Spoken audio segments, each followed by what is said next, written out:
When the human fell asleep sitting up, the cubs crawled onto her lap and slumbered. The observation deck of the wandering star hummed with its usual symphony of recycled air and distant engine thrums.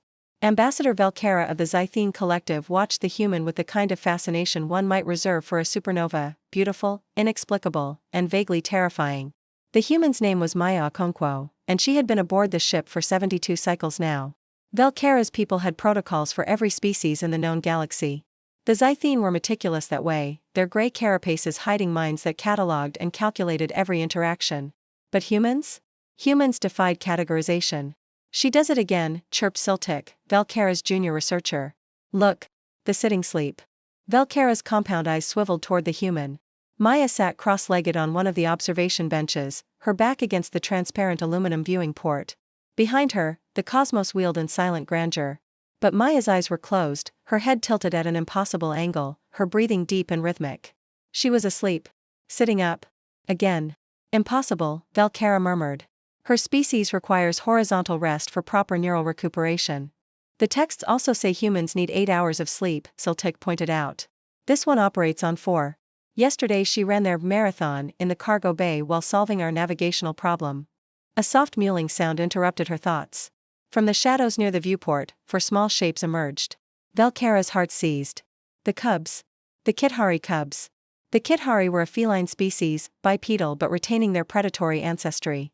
Their young were precious, protected, and never allowed near other species. Too fragile. Too vulnerable. Too important to their dwindling population. Yet here came the 4 cubs, each no larger than a human infant, their striped fur rippling as they moved with that peculiar kitten waddle. Their guardian, matriarch SS Wrath, lay curled in her usual corner, one golden eye cracked open. She watched. She did not intervene. Velkara, Siltik whispered, urgent. Should we, don't move. The first cub reached Maya's knee. It paused, tiny nose twitching. Then, with the confidence of youth that hasn't learned fear, it placed one paw on her leg. Maya didn't wake. The cub climbed. Its siblings followed. 1, 2, 3, 4, up her legs, over her lap, arranging themselves in a pile of striped fur and tiny claws and impossibly soft purring. The human's breathing never changed. But her arms, which had been loose at her sides, moved. Slowly. Gently. They curved around the cubs, cradling them without quite touching, creating a shelter of warmth. And still she slept. Get Captain Thorne, Velkara breathed. I'm already here, rumbled a voice like distant thunder. Captain Thorne, a Gordanian whose species had conquered 17 systems, stepped onto the deck. Behind him, matriarch SS Wrath padded forward on silent feet. Your human has my cubs, SS Wrath said, her voice the purr of tectonic plates shifting. Your cubs climbed onto my human, Thorne countered. While she's unconscious. Some might call that aggression. Some, SS Wrath's tail lashed once, might call it trust. Velkara's analytical mind raced. The Kithari trusted no one. They had joined the collective out of necessity, after their home world burned, but they remained apart. Aloof.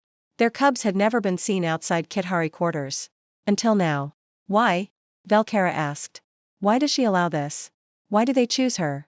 SS Wrath's eyes, both now open and gleaming like molten gold, fixed on the sleeping human. You have studied humans for cycles now, Ambassador. You have catalogued their contradictions.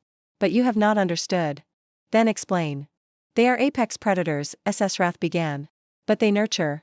They are survivors of countless extinctions, climbed from the mud through ice ages and wars that should have ended them. But they are soft. Deliberately soft. They could have evolved thicker skin, venomous bites. Instead they made blankets. And songs. And stories. One of the cubs yawned, tiny fangs glinting, and burrowed deeper into Maya's lap. They sleep vertically because they learned to rest while remaining vigilant, SS Wrath continued. Their ancient ancestors had to watch for danger while their tribes slept. They function on minimal sleep because they had to outthink predators faster than themselves. And they are kind, devastatingly, dangerously kind, because kindness was the only thing that let them build tribes and cities that reached the stars. Maya stirred slightly. Her hand, still asleep, gently stroked one cub's head. The cub's purring intensified, joined by its siblings, until the observation deck hummed with a frequency that made Velkara's carapace vibrate. My cubs know, SS Wrath said softly. What we adults forget when we make treaties and write protocols. They know a safe place when they find one. That human, sleeping sitting up because some part of her still watches for threats? She would die for my cubs. Not because of duty or alliance. But because that's what humans do. Captain Thorne uncrossed his arms. That's absurd. Captain, Valkara said quietly, when was the last time you saw Maya eat? Thorn frowned. Yesterday. He paused. She gave her rations to the Yalari refugees. And when did she last rest in her quarters? She's been sleeping here. Where she can see everyone coming and going. Where she can watch the ship, Valkara finished. Where she can be ready. Maya's eyes opened. Not startled, not sudden, just the gentle surfacing from sleep to waking. She looked down at the pile of purring cubs, then up at her audience. Hey, she said, voice rough. I fall asleep again? You did, SS Wrath said. The cubs are exactly where they wish to be. Maya looked down at the tiny beings who had chosen her lap. A smile crossed her face, soft and wondering. They're so small. So precious. Yes, SS Wrath agreed. As are humans, though you forget it. One of the cubs stretched, tiny claws extending. Maya carefully adjusted her arms, giving it more room. How long should I? As long as they need, SS Wrath said. I will bring you water. And food. I don't need. You will sit. You will rest. You will accept care. The matriarch's voice held command. My cubs have chosen you as their guardian. That makes you Pack.